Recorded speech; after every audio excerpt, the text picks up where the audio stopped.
So let me take you to, let's start with Tibetan bowls. I am not an expert in Tibetan bowls. I'm not claiming to be. I'm going to defer to someone else on that. But I have purchased some bowls from this place, the Dharma Shop. And let's go to Singing Bowls. What I like about this is that they have been producing authentic bowls for 20 years, and they take yearly trips, and it seems pretty legit. They also have sound clips for everything. So I wanted to just take you through really quickly some ways to think about buying things. So right away, we see these bowls that are very perfectly uniform and they're painted. So you know that this is going to have a lot of fundamental pitch. It's going to be a very clear, pure tone that you can sing along to. There's not going to be a lot of complexity to the tone. There's not going to be a lot of overtones. So let's listen to that. Let me make this louder. Okay, and then the green one. No overtones at all. If we compare that to something like this, the fire bowl, the texture of it and all the divots, this looks like it's hand hammered. They look like kind of irregular divots. We know that this is going to have a lot of complexity to the sound and a lot of overtones. Yeah. This one, it looks like it's very thin, so we're gonna get some low overtones. It's pretty uniform, but there is some distortion. You can see, especially like when I'm zoomed out, there's some irregularities on the inside of the bowl. So I feel like this is gonna be, for a small bowl, it's gonna sound a little bit lower and darker and have some overtones with that. So there is a clear fundamental pitch, but there are some darker overtones to that. What else? Do we think that these look pretty uniform? Are these going to be pretty clear in fundamental pitch? Yes. They have some overtones though. And then there was one other one that I wanted to show you. This is quite thick. Look how thick this is. So this is going to have lots of high overtones and be more cutting. Really clear fundamental pitch too. So just generally, we can tell the more perfect it looks, it's probably going to have more clear fundamental tone, especially with the paint. If there are more irregularities, like this looks like it's probably going to have some nice overtones. We're going to get more overtones. The thinner it is, the darker it's going to be. The thicker it is, the brighter it'll be. So that's that. For crystal bowls, I would recommend Sunreed Instruments. This is where I bought my bowls. They are amazing with intonation. They were able to guarantee that my bowls were going to be within 2 cents of perfect pitch, which we talked a little bit about cents. That's very, very exact. So I can't recommend them highly enough. I was really, really happy with their help. I called probably about a dozen places before I ordered my first set of frosted bowls, because as a musician, it was going to drive me crazy if they weren't in good pitch. So they do make these like alchemy bowls that are not crystal tones. I just don't have any experience with them, and I kind of just feel like if you're going to do it, like you might as well just go for the super high-end ones. But if someone buys these and has a great experience with them, please email me and tell me more. I would use these. They are very proudly ethically sourced. So I would use this as sort of the gold standard also for pricing. A set of 7 being $1,600 of the frosted, but they can also, you can get sets of 3. And I think they just do a really good job. Also, the owner here, Zakiah, Blackburn is, he has a lot of content on the internet with a lot of information that is really helpful. I want to see if they have, yeah, so they've got, I wonder if they, I think they play all of them. 440 hertz. Let's just compare this. 432 hertz. I hope you guys can hear that. It's slightly lower in pitch. If you can't hear it, you will feel it in person. 440 hertz. 432 hertz. Okay, so when we play them together, you hear that rub. So it might not be like a huge difference, but it's definitely a difference. And I just love how I think they go through all of the notes too, and they play them for you so you can hear them. So love them, love Sunreed. I would definitely recommend them if you want to buy any frosted or crystal bowls. The alchemy bowls, you're going to have to find someone who is a bowl distributor. Next, I want to show you Steve Weiss. If you are balling on a budget, this is the gong place to go. So Steve Weiss Music is like, they're percussion specialists. They're outside of Philadelphia. I play with the Philadelphia Orchestra when they need extra people, and I went to school there and in Philly and studied music, and we would make like pilgrimages to Steve Weiss, the warehouse. Steve Weiss is no longer around. He passed away a few years ago, but I guess it hasn't been a few years at this point. It's been like 10 years.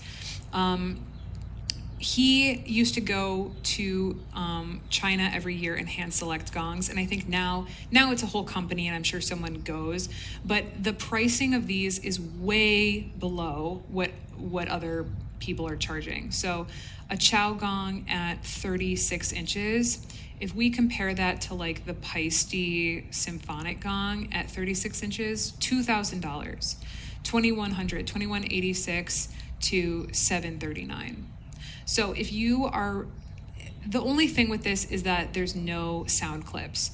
And so I bought, my wind gong is from Steve Weiss, and I called and I asked them if they would send me a sound clip, or if they would call me when there's a person who will pick them out for you and just play what they have. So I would call and just ask if they're not providing it, if they're not providing the sound clip.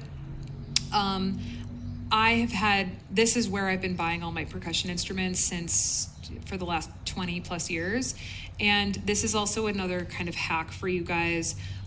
If you go to World Percussion and go to like, I don't know, maybe Authentic, you will find some other fun instruments that you like, kalimbas. You'll find stuff that this is going to be like more the true cost of things, rather than like brands that are selling things at like aesthetically pleasing prices. This is just kind of like, this is more true cost. Obviously, like they're a company, they're probably making some profit, but if you are looking at an instrument and you're like, does this really cost this much? I would check Steve Weiss. But if you are someone who wants to buy a brand new gong and you don't want to spend a lot of money, but you just really want one, I would try this if you're not feeling comfy about buying things secondhand. I want to go through lastly just a few different types of gongs that we can get. So I love Gongs Unlimited because they have sound clips for everything. So symphonic gong, this is a 20-inch gong. This is a pretty small gong, so this is going to be a pretty high pitch. I think that these symphonic gongs kind of have like a little bit less fundamental than a Chow gong, and a lot of overtones. That's kind of the note I hear for that as the fundamental.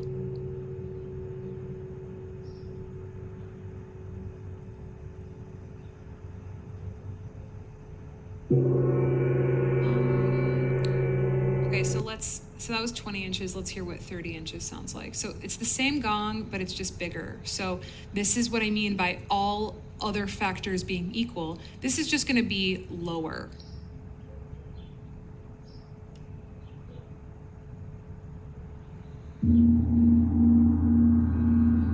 So the other one was da, and this is da. So it's just a lower pitch. Very similar sound properties. Let's go to 40 inches. I love how they have this woman here for scale.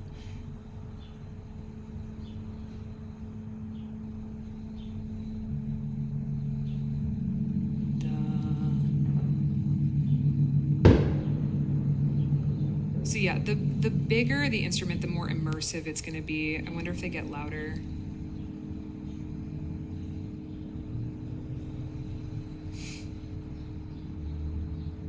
It's a lot of just staring at a gong. Okay, no, I want her to play loud. Okay, so that's sort of like these symphonic gongs are going to be a great place to start. Let me talk briefly about the planetary gongs. I think the planetary gongs are very similar. They're probably going to have a little bit more fundamental. People have thoughts about these. I think that these are a great idea because there's a clear difference between all of these. And I appreciate that they've taken the time to make sure that these all sound different from each other. So whether or not you believe that the frequency of Neptune is being like emitted through this tone, like, sure, like we could argue that. There's that book, The Cosmic Octave, that goes deeper into that. And if you want to challenge that or if you want to believe that, I think either way, whatever. I just think I appreciate how all of these are different. So I'm into them. If we look at this gong, so this kind of looks like a Thai gong. It's got this button. It's 11 inches. It's very small. So this is going to have a really clear fundamental pitch, not a lot of overtones, and it's going to be pretty high pitched.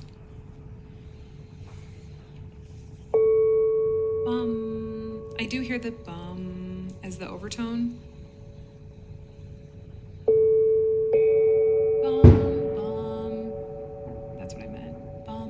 So da is the fundamental, and then there's a little bit of another overtone happening.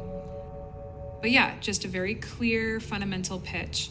This, on the other hand, look at how many divots are in this. This is going to be a lot of overtones and not a lot of fundamental pitch at all. Let's hear the 32.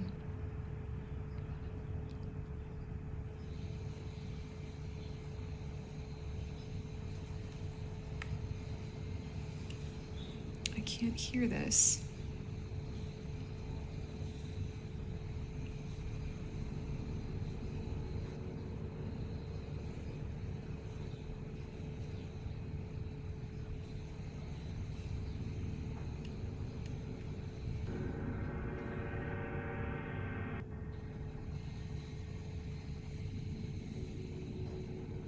I want them to get bigger. Do they get bigger at the end? But yeah, I am hearing lots of overtones and not very much of a clear pitch. Maybe. It's not clear though. And there's so much more of that crashy sound happening. So, that kind of gives you an idea. Just by looking at them, you can start to see like what they're going to sound like, and how they're gonna feel like. And I think that's really important when you start building your collection. I will say, if you're starting, you want to get a brand new gong, you really can't go wrong with Paiste, especially if like these are going to be some of the most middle of the line pricing. The Otkin gongs are also great. They're pricier. Tone of Life gongs are amazing. They're also pricier. Same with Gongland. The Grata Sonora have become really trendy because they look really cool. And I think they're beautiful. They're really nice. They can get to be quite pricey. They have an unusual sound. I find them to have lots of lows and highs and not very much in the middle in terms of overtones. But if you're into that, then that's awesome. The artisanal gongs, I wanted to just give a shout out to the Sean Aceto gongs. These are really really beautiful. I think he does a really great job. And then just the very last thing I want to do is go over the titanium gongs. So the only thing with the titanium gongs, they have to be really thin since it's such a hard metal. And we're going to hear a little bit more attack versus spread. We're going to hear those as separately. You're going to hear the contact the mallet makes with the instrument, and then the spread sounds a little bit different. So just watch him. You can hear the impact. Bum, bum, bum.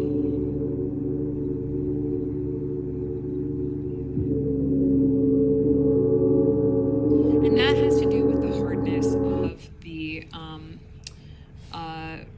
of the metal.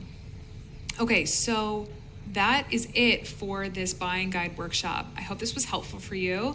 And if you have any questions at all, just feel free to email me at themetamusician. It's the.meta.musician@gmail.com.